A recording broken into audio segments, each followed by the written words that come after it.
So Dimensions of Isms has a simple goal. We want to help people to have real, uncomfortable, and raw conversations about the isms, some of which were mentioned tonight. You know, sexism, classism, racism, like all of the isms.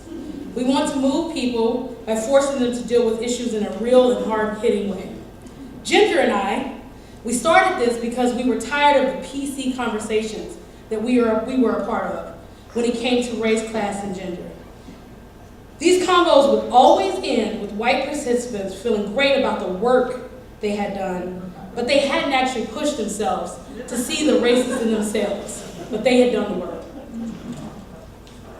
These conversations that we should be having, y'all, they should be hard. They should hurt a little. They might even sting. When we start to have real conversations, people of color, we won't leave empty. We won't leave feeling unheard because we won't be having sugar-coated PC conversations. For years, I believe that we as a society have relied on diversity to end the isms. And diversity just simply isn't the answer. All it requires is a bunch of us to get together. Doesn't require much more. Kind of like this fruit platter.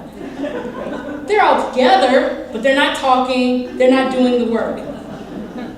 They're just there. It's a very colorful plate, but it's not, no one's engaged in a meaningful way. The apple isn't talking to the grape. Diversity is kind of like the appearance of compliance, the appearance that we're doing the right thing, the appearance that we're all there, but we're not engaged. I want to move us further.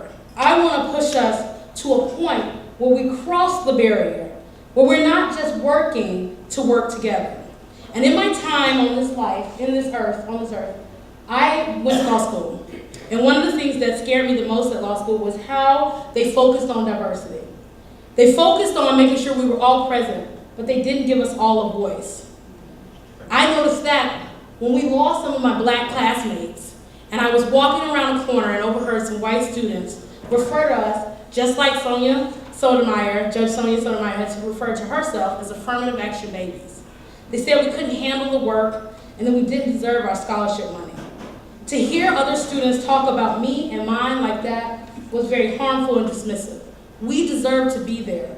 We worked hard while there, and most of the people besides me in this picture are attorneys. I was so hurt and angry, I blamed many of them for not even taking the bar. I never spoke to them and never wanted to be a part of that community. But that was diversity. Diversity was making a mockery of me. I graduated, and honestly, I knew that my time at the University of Akron School of Law wasn't going to be the only time I was going to feel like that. These moments are common for me. Moments when people question my intellect. Moments when people question my place in the room. Moments when people write me off as a politically correct answer to equal opportunity. Diversity. They see me, and that's all they see is a black woman who's taking up space. Some say deserved, most say undeserved. What if we had conversations that led us to being not a fruit platter, but a fruit bowl?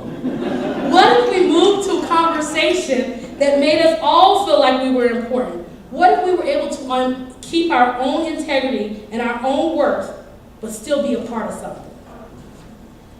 I volunteered as a student, and I met a lot of kids from all over the country. And one of the things that I loved about my work there was I got to hear their experiences coming here to America.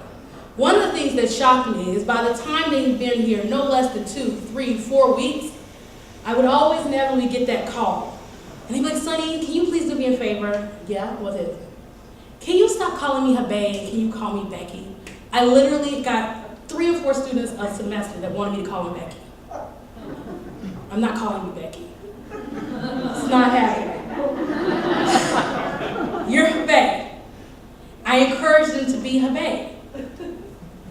I can remember being in my school cafeteria and having conversations with other students, and they didn't see the problem with that. Well, they just want to fit in. Well, you shouldn't have to change who you are to fit in.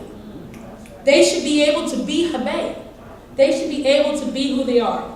So our goal is to create a paradigm shift and push people to have these conversations where we can all just be Habe, where we can all just be, my real name is Kiana.